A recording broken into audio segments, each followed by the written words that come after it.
Good afternoon friends. आज मैं आप लोगों के साथ बिहार पॉलिटेक्निक लेक्चरर का जो मेरा इंटरव्यू हुआ था उसका एक्सपीरियंस कैसा रहा वो एक्सपीरियंस आपके साथ शेयर करती हूँ। तो जिससे कि आप लोगों को भी आगे बीपीएससी का कोई इंटरव्यू हो उससे बेनिफिट मिल सके और जो गलतियाँ मैंने की हैं वो आप लोग ना करें। तो अब जब हम इंटरव्यू देने गए थे तो उसको हमारे जितने भी टोटल वहाँ बच्चे थे उनको 3 ग्रुप में डिवाइड कर दिया गया था ABC, और वो रैंडमली था, कोई रोल नंबर वाइज वगैरह नहीं था। तो उसके बाद जो 3 ग्रुपों में डिवाइड कर दिया गया था उन तीनों का अलग अलग डेस्क पे डॉक्यूमेंट वेरिफिकेशन हुआ और उन 3 ग्रुपों के हिसाब से ही अलग-अलग 3 बोर्ड में भेजा गया। तो बोर्ड संख्या 1, बोर्ड संख्या 2, बोर्ड संख्या 3। मुझे सी ग्रुप में रखा गया था, लास्ट था मेरा C7 और मुझे बोर्ड संख्या 1 में भेजा गया था।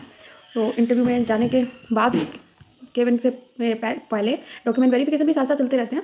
मुझे एक कोड दिया गया, ठीक है? वो कोड एक यूनिक कोड होता है, वो कोड अंदर जाता है, आपको कोई कर्मचारी वहाँ का आपके साथ जाएगा, वो कोड आपका अंदर पहुँचा दिया जाएगा। उसके बाद फिर आपको इंटरव्यू के लिए जाना रहेगा। तो जब आप इंटरव्यू के लिए अंदर जाओगे, मैं पहले गई, मैंने बोला मे आई कम इन? तो उन्होंने कहा ठीक है, आइए आप। मैं गई, मैंने सबको विश किया। एक बार में ही आपको विश करना है और आई कॉन्टैक्ट सबसे मेंटेन कर लेना है। तो ऐसे ही मैंने किया, सबसे को विश किया। उसके बाद उन्होंने बैठने के लिए कहा तो मैं बैठ गई और फिर उन्होंने मुझसे पूछना स्टार्ट किया। जो यहाँ के चेयरमैन थे बोर्ड के, तो उनके पास डेटा रहता है कुछ पहले से। उन्होंने मुझसे अपना जो उनके पास डेटा था उसे देख के बोला, आपने बीटेक 2012 में की है, उसके बाद से आप क्या कर रहे हैं, अभी क्या कर रहे हैं? तो मैंने उन्हें अपनी सारी चीज़ें बताई, क्योंकि मैं पॉलिटेक्निक कॉलेज में पढ़ा रही हूँ। तो फिर उन्होंने मुझसे इसी से क्वेश्चन स्टार्ट कर दिया। चेयरमैन ने नहीं पूछा, उसके पास में एक दूसरे सदस्य बैठे थे, उन्होंने पूछा कि आप पॉलिटेक में पढ़ाती हैं तो आपके कौन से सब्जेक्ट पढ़ाती हैं आप? तो मैंने बताया मैं इलेक्ट्रॉनिक डिवाइसेस, सर्किट और कम्युनिकेशन सिस्टम पढ़ाती हूँ। तो बोले अच्छा, आपके फेवरेट सब्जेक्ट? मैंने कहा सर ये electronic devices circuit and communication system मेरे फेवरेट सब्जेक्ट है। तो एक तीसरे सदस्य ने डिजिटल पूछना स्टार्ट कर दिया। मुझसे उन दोनों से नहीं पूछा, पहले मुझसे डिजिटल पूछना स्टार्ट कर दिया गया और मुझसे पूछा कि आप बताइए मक्स कैसा सर्किट है। कुछ बेसिक क्वेश्चन पूछे जिनका आप हम लोग इजीली आंसर कर सकते हैं। आप मिनिमाइजेशन टेक्निक से क्या समझते हैं, इस तरह के क्वेश्चन मुझसे पूछे। तो इनका मैंने इजीली आंसर दे दिया। उसके बाद फिर से लौट के वो आ गए कम्युनिकेशन पे। फिर एक दूसरे प्रोफेसर थे, उन्होंने मुझसे पूछा कि आप कम्युनिकेशन की कौन सी बुक पढ़ाती हैं बच्चों को? तो मैंने बताया कि सर मैं अपने पढ़ने के लिए साइमन हॉकिंस प्रेफर करती हूँ, क्योंकि वो बच्चे ग्रामीण परिवेश के हैं, तो वो कुछ मैं उनको एक ईजी लैंग्वेज में कन्वे करके बताती हूँ और वो अपने लिए एक लोकल बुक भी प्रेफर करते हैं, क्योंकि उन्हें साइमन हॉकिंस की लैंग्वेज थोड़ी टफ लगती है। तो ये सब चीज़ें। तो फिर उन्होंने मुझसे कहा आप साइमन हॉकिंस के कुछ टॉपिक बताइए, तो मैंने उन्हें कुछ टॉपिक बताए।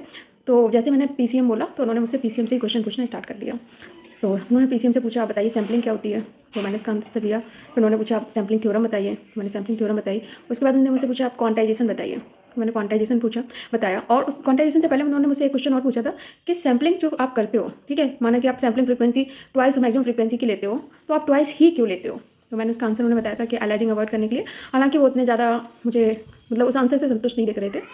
तो उसके बाद फिर उन्होंने मुझसे क्वांटाइजेशन पूछना स्टार्ट कर दिया कि क्वांटाइजेशन क्यों करते हैं, और अगर उसके बाद उन्होंने नेक्स्ट क्वेश्चन पूछा, मैंने उसका आंसर दिया क्वांटाइजेशन का। उसके बाद उन्होंने पूछा अगर आपके पास 2 बिट का क्वांटाइजेशन है और क्वांटाइजर है और 3 बिट का आप कौन सा प्रेफर करोगे? तो मैंने बताया कि 3 बिट का। तो उन्होंने कहा ये तो कोई भी बता देगा 3 बिट का, मुझे रीजन बताओ क्यों प्रेफर करोगे?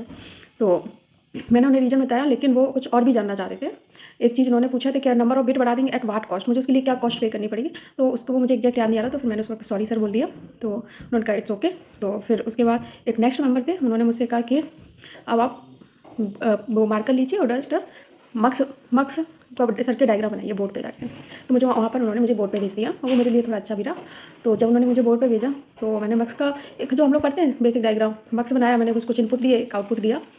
तो उन्होंने मुझसे कहा कि ये आपने एक हाई-फाई सर्किट बना दिया है। आप जो बता रहे हो कि ये पैरेलल टू सीरियल कन्वर्टर होता है ये सब, लेकिन मैं ये पूछना चाह रहा हूँ कि इसका फैब्रिकेशन कैसे करेंगे? आईसी का फैब्रिकेशन, MOS आईसी का फैब्रिकेशन।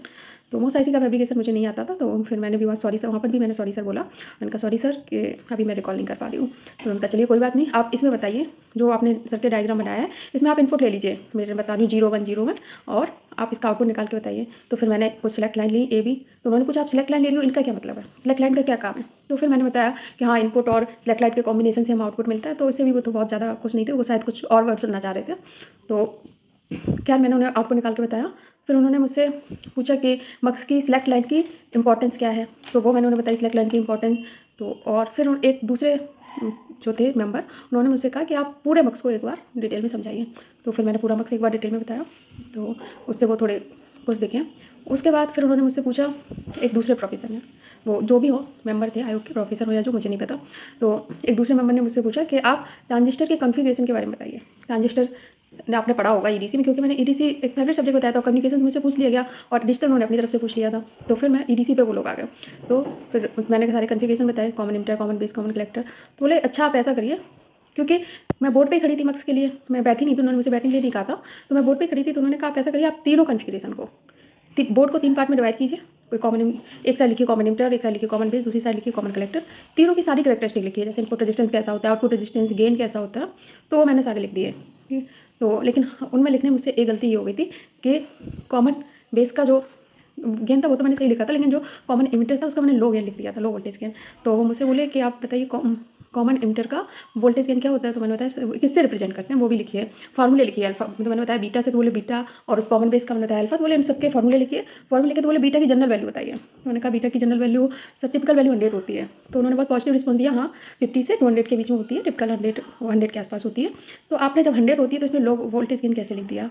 तो फिर मैं क्योंकि मेरा एक्सचेंज हो गया था कॉमन बेस से कॉमन एमिटर का, तो मैंने उनसे बोला सॉरी सर। फिर बोले अच्छा ठीक है, इसे सही जस्ट से साफ करके आप सही लिख दीजिए। तो फिर मैंने उसको सही लिख दिया।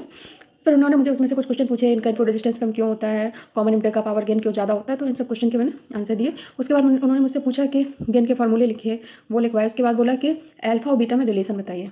तो मैंने दोनों फॉर्मूला लिख दिया, अल्फा इक्वल टू जो भी थे, beta equal to alpha upon 1 minus alpha, और alpha equal to beta upon 1 plus beta. बोले ठीक है।